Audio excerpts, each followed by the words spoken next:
বন্ধুরা, আজকে আমরা গেছিলাম শ্রী বিবেকানন্দের শুভ জন্মদিন উপলক্ষে আসানসোল রামকৃষ্ণ মিশন মন্দির।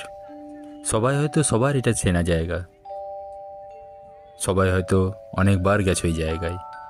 সত্যি কথা বলতে এই জায়গায় একবার গেলে আর ফিরে আসতে মন করে না। এত সুন্দর পরিবেশ, মনোরম দৃশ্য, আর সবথেকে বড় কথা একটা শান্ত এলাকা, নিরিবিলি এলাকা। আমার মনে হয় না এই জায়গার থেকে আর ভালো কোনো জায়গা আর আছে।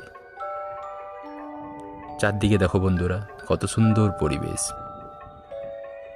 কারোর কি উঠে আসতে ইচ্ছা করে এই মন্দির ছেড়ে? গেছিলাম, খুব মজা হলো, খুব আনন্দ হলো। ওইখানে আমরা ভোগও খেলাম। সত্যি খুব আনন্দ হয়েছে এই জায়গাটায়।